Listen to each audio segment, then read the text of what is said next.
GDR news, ఇది సామాన్యుని గళం. ఈ నెల 10వ తేదీ నుంచి 22వ తేదీ వరకు నిర్వహించనున్న మహాశివరాత్రి బ్రహ్మోత్సవాలకు శ్రీకాళహస్తి దేవస్థానం సర్వంగా సుందరంగా ముస్తాబవుతుంది.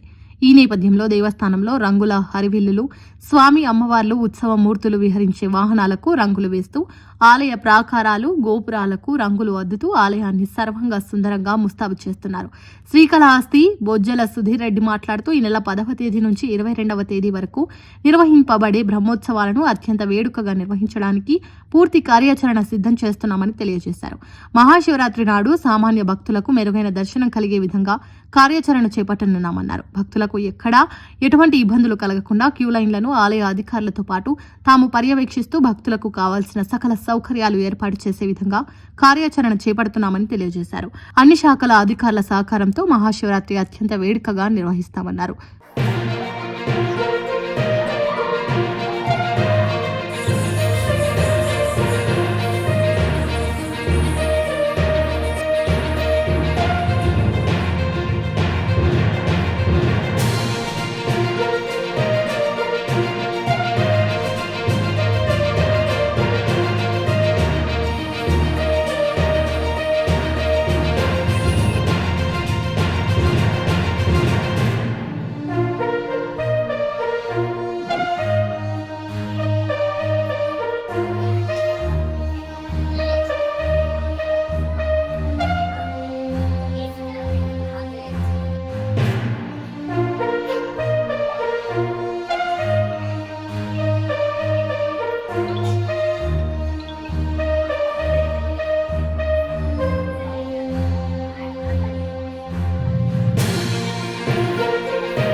ఉన్నాయో దాని మీద కూర్చొని సుదీర్ఘంగా చర్చించి ఎక్కడ ఏమేమి చేయాలా, ఎట్లా ఏ రకంగా పొజిషన్ చేయాలా, పోలీస్ సిస్టమ్ ఎంత తేవాలా, అట్నే వాడి టెంపుల్లో ఇంకా ఎక్స్ట్రా ఫండ్స్ ఏమైనా కావాలా, దాని తర్వాత డ్రోన్స్ ఏ రకంగా చేయాలా, ఎంతవరకు డిఎస్పీని ఎస్పీని డిస్పాచ్ చేయాలా. చంద్రబాబు నాయుడు గారి ఆలోచన ఏంటంటే ఒక స్పెషల్ గ్రేడ్ ఆఫీసర్ని ఈ 14 రోజులు 13 రోజుల కోసం మొత్తం కూడా పర్సనల్ డిప్లాయ్ చేసి చూసుకోమని చెప్పి ఒక ఆదేశాలు ఇచ్చినట్టు మన సూచనలు వస్తున్నాయి. వాళ్ళు కూడా ఎవరు ఇచ్చినారు ఏమి ఇచ్చినారని కూడా మీకు ఆ రోజు నేను మీ మొదలు పెడతాను. లైక్ చేయండి, షేర్ చేయండి, సబ్స్క్రైబ్ చేయండి. మరిన్ని వీడియోల కోసం బెల్ సింబల్ పై క్లిక్ చేయండి.